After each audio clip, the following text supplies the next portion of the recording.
everybody, Tom Vasel here, and we are going to take a look at 6 different games here.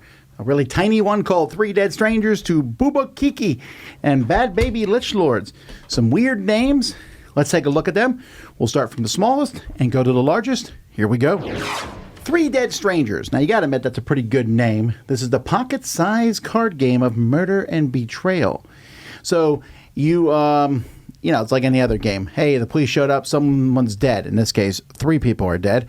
And we got to figure out who killed them. In this case, all of you? Anyway, here's how it plays. 3 bodies have been found murdered. You're also going to be, each person's going to get one of the possible murderers. I think you've all murdered. I'm not 100% sure. Oddly enough, these colors match the murdered people, but that doesn't mean anything. Anyway, you'll get one of these secretly. Then, players are going to have cards from this deck that's in the middle of the table. And on your turn, you'll have 3 cards. You'll draw a card, and then you play a card. When you play a card, you'll play it next to one of these. And then each card that's played after that is going to be played on top of a previous card. Although there are cards that say dead end. I could play this here if I wanted to. If at any point one of the bodies has the motive, the method, etc., the 3 different pictures for a character, then, and I have an accusation card, I can be like this. I point at another player and I'm like, you are the yellow lady, who is the Duchess. But there's no way I'll remember that. So I'll just say, you're the yellow lady. And if I'm correct, they're going to flip over their card. And they keep playing, but they can't win. The only way I guess they can win is if they make sure everyone else loses too. And we're going to keep going until we run out of cards in the deck, or till everyone's been accused, or till there's no legal plays.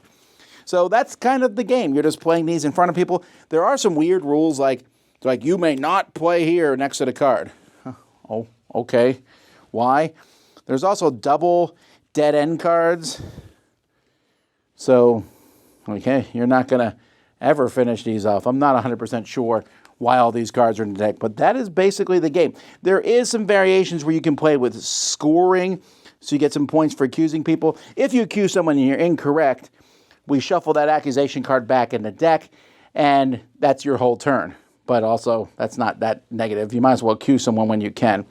But you also have to have all 3 things for that person out there. So if you're one of these, if this is me at a spot, I'll just cover up one of them, hopefully, so that I cannot be accused. Anyway, that's 3 Dead Strangers. I wanted to like this game. I like the idea of it, but it's pretty bad. There's a lot of problems with it. First of all, the accusations are not that interesting. Why would you ever build your own character up just to let someone accuse you? You're going to build up every color but your own, which then makes it obvious which is your own. In a game where you have a hidden thing, in this case, let's say I'm yellow, I'm not going to play yellow cards out there. You say, well, you could play some yellow cards to be sneaky. Sure, you can do that, but as people start figuring out who other folks are, they're going to pick you. There's just not enough misinformation to go around. And the domino laying effect of these with dead ends and stuff, what is this game? It's really boring. You have to have all 3. It's just kind of a messy, bad game. I really can't recommend it. I'm giving it a 4 out of 10. The concept of dominoes, which is essentially these cards are kind of on top of each other, makes no thematic sense. It's not mechanically fun. And you have to get an accusation card in your hand to even accuse someone. There's no real strong punishment for accusing someone incorrectly other than you losing the card. But getting accused correctly hurts. So what are we doing again? This is one I don't think you should check out. 3 Dead Strangers. Similo. Now, I've talked about Similo before. This is Similo Aquatic Animals. There are many different versions of Similo, but I figured it's possible that it's been a while, or maybe you've never even heard of the game Similo. So I thought I'd take a look at this cooperative deduction style game. There are many, like I said, many versions, but this one's about animals that are in the water, which is my favorite thing. Let's take a look. In Similo, you are going to secretly draw a card from the deck. It's a cooperative game. The clue giver will look at a secret card. They'll then know what that card is, mix it with 11 cards, randomly put them up. So they know what the card is. They're trying to get everyone else to guess this card. They will then have a handful of 5 cards. They're going to take one of those cards, and they're either going to say, if they put it this way, where it is the same direction as the cards, that means it matches the secret card somehow, some way. In some way, it's the same. If I put it this way, I'm saying it's different. Then once players see that clue, all the other players are going to have to, working together, flip over a card. So they're going to say, okay, well, it's not the lobster. Now, if they're wrong, if it is the lobster, then the game is over. Everyone immediately loses. Otherwise, fine, we continue going. They draw another card, another clue is played, and now everyone has to turn over 2 cards, and then 3, and then 4. On the 4th turn, when the 4 cards are drawn over, there'll be 1 card left, and if that is the secret card, you win. Otherwise, everyone loses. You can play this with other sets of Similo cards. There's quite a few different brands of them, and you can use one deck as the clues and the other deck as the cards that you're guessing in between. Beautiful art, of course. This game looks great. I don't think this one plays as well as the human ones do, because we tend to know more about humans. Like, you'll be like, well, Abraham Lincoln wore hats and this guy wore a hat, or Abraham Lincoln was shot and this person was also killed. You can kind of do those things. Here with the animals, yeah, there's a bit of that. This is an invertebrate, that's a vertebrate. This has legs, this one does. But there's often, when you have 3 sharks in a table, how do you determine it? That being said, we've won this quite a bit, so maybe there's more to it that meets the eye. I like Similo. I don't think it's amazing, but I think it's a fun, filler, cooperative game, and it's a very pretty one. My personal preference, though, would be to have 2. Use this one and mix it with, say, Harry Potter or whatever. You're mixing 2 fun themes together. But even if you just get 1 box, it's definitely worth your time. And we also found it works really well as a 2-player game. I'm just trying to guess what you're thinking. But it also works as a multiplayer game, because then you're kind of saying, and you're talking out the stuff, and the person who is giving the clues just looks at the ceiling and goes, you guys are so wrong, in your head, but you can't say anything. Lots of fun. Similo, a 7 out of 10. Piñata Blast. I like piñatas. In fact, I had a chance to smash a piñata of me in Mexico this year. And this one, the candy is falling out with some actual real Mexican candy in here.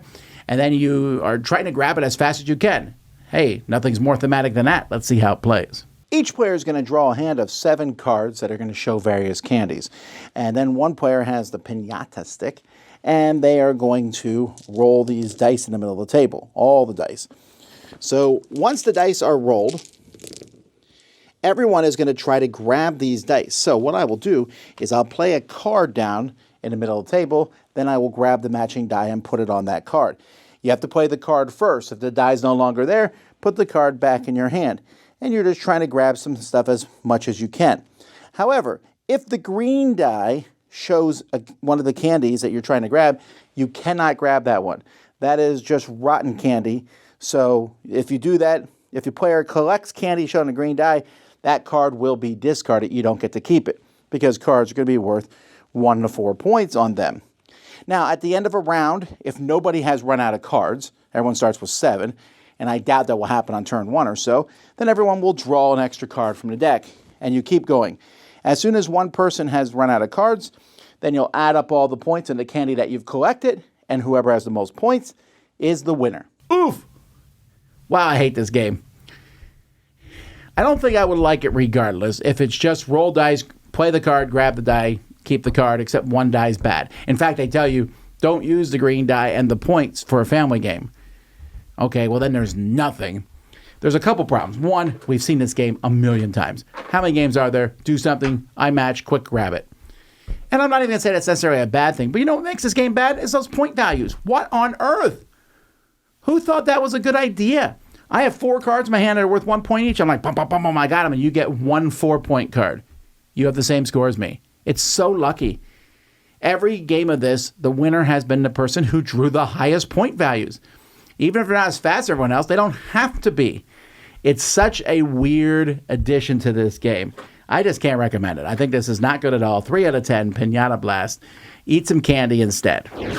Burger Master. This is a game, Korean board games, in which you are using logic to build a burger, as you should. Burgers are delicious. Let's take a look. In this game, you're going to have 4 plates, each that has a bun on the bottom, and then the rest of the ingredients here randomly put on 3 of the plates, One plate just has a bun.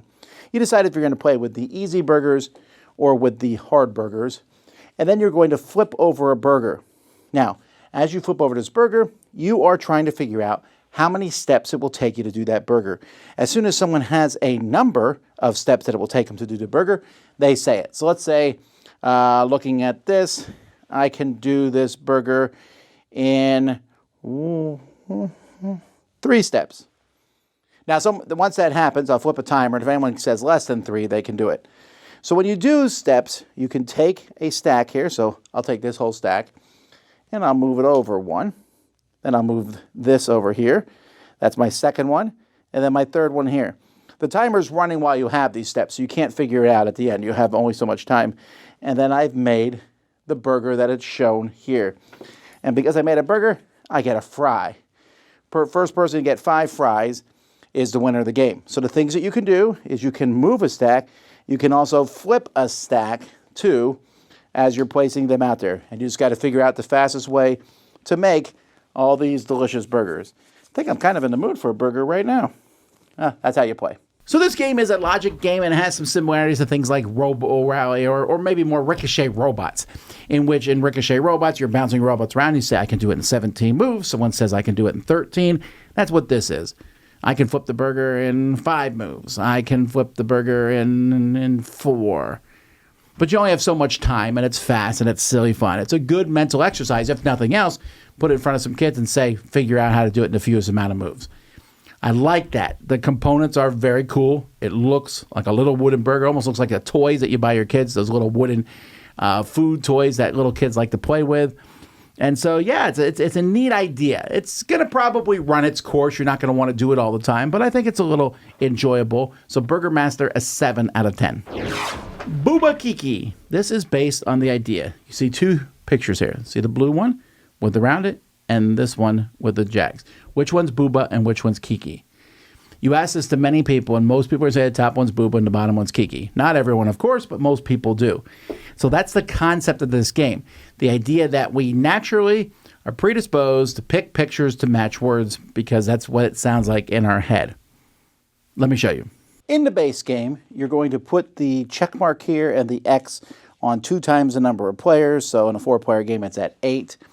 More things can be done. There's a whole book full of scenarios that you can go through and play these different scenarios. We're going to talk about just the base game. 3 words are placed here. One person reads the words out loud. I guess how you pronounce them is up to you. Horf, Kravix, and Mayatat. Then you're going to be picking a card. One person's picking a card on their turn that they think is going to match one of these words. So I play this card here. I can play it any direction I want, and everyone's trying to guess, is it 1, 2, or 3? Now I'm going to put a number on it. Each person has discs that match these different things, and everyone's going to be guessing simultaneously. Now, when we do it, we flip it over. What do you think it is? There you go. I use a Kravix to move the hay. Anyhow, if it matches, for each person who matches the number, the check mark's going to move down 1. For each person who doesn't match, the X moves down 1. You will win as a group if the check mark gets a 0 before the X does. Otherwise, you lose. When that's done, you'll clear the words.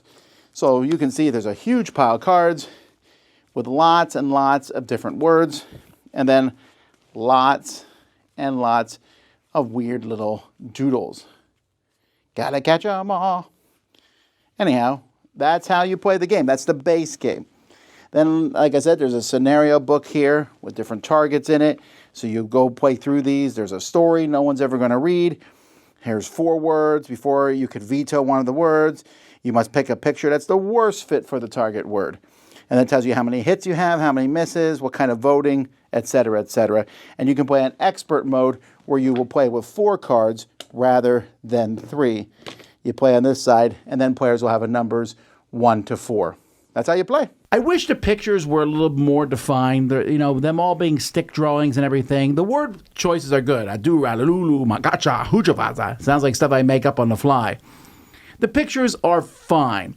I also don't really care about the mission book at all with the story. It really made me roll my eyes so hard. Like, who cares? A story in this little party game? As a quick party game, as something to pass time, it's fine. We've lost this a lot because, well, I guess we're apparently not on the same wavelength. Everyone says, you think that's a wachaka? That's not a wachaka. Like it's pronounced wachigi. It is a game that helps pass that time. So I'll give this one a 6 out of 10. I don't think it's necessarily this is not a laugh out loud riot type game. But it's also, interesting. Hey, there's 3 cards out there. I prefer with 4 myself because it's trickier. But here's the picture. You're like, which of those words? Well, it looks like a woodaggle, but it might be a mooch. Looks like a toothbrush. So which one is, which would you call a toothbrush? That sort of thing.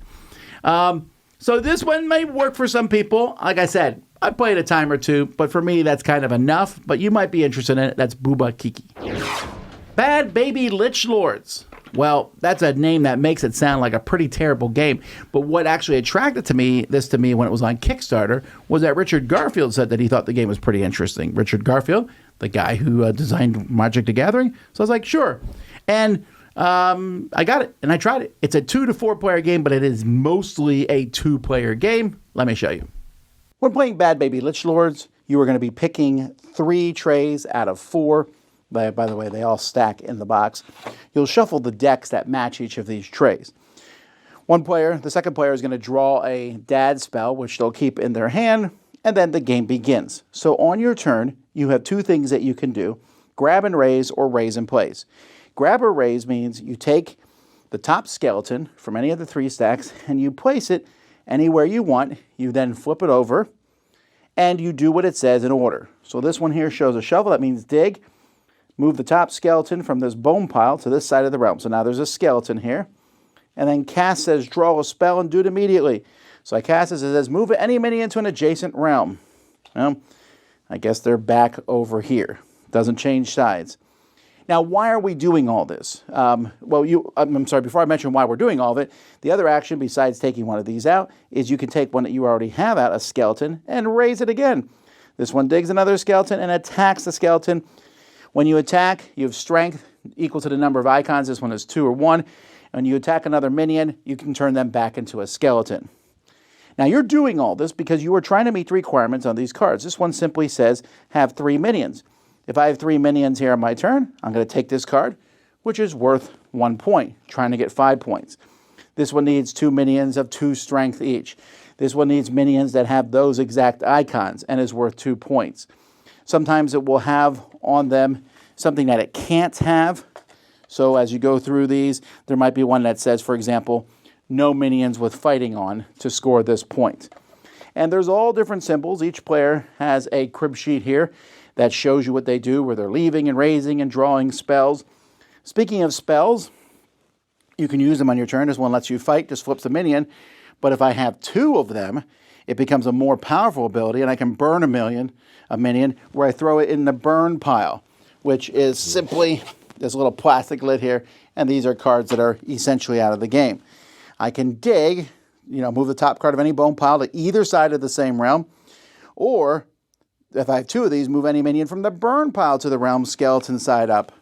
So you have these cards that are going to do various effects. Eventually, one person is going to get to 5, and they are the winners. You can also play 4-player rules where you'll have all 4 sets in play, and it's basically just 2 on 2, and there's even a free-for-all where you can play 3 players. It's a little trickier to play 3 players. It seems to be mostly a 2-player game.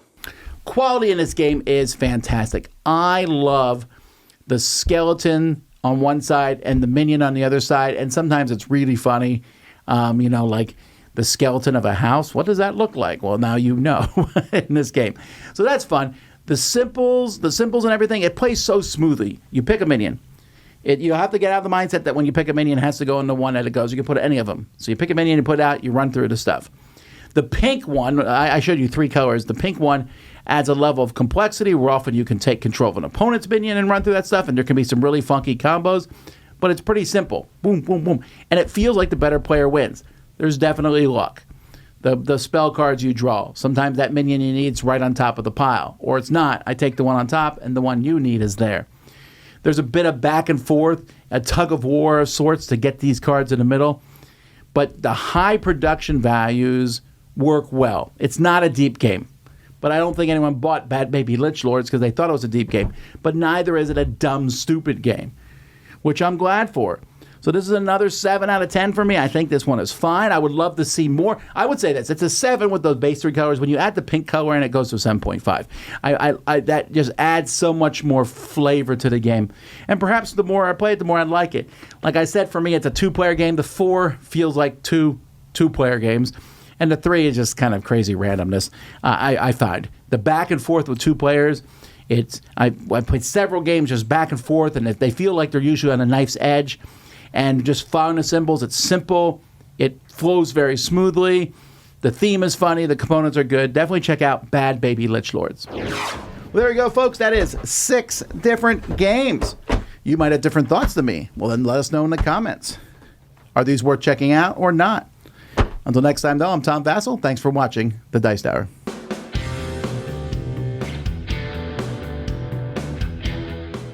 Hey everybody, thanks for watching another video from the Dice Tower. Hey, you want to learn more about us, communicate with us? We have a Facebook group, we have a Discord channel, lots of different ways to get involved with the Dice Tower. You can find that in our Linktree link below. So just click that, it will take you and you can communicate with us on Facebook, join our Facebook groups. There's lots of cool things that you can find and become part of the Dice Tower.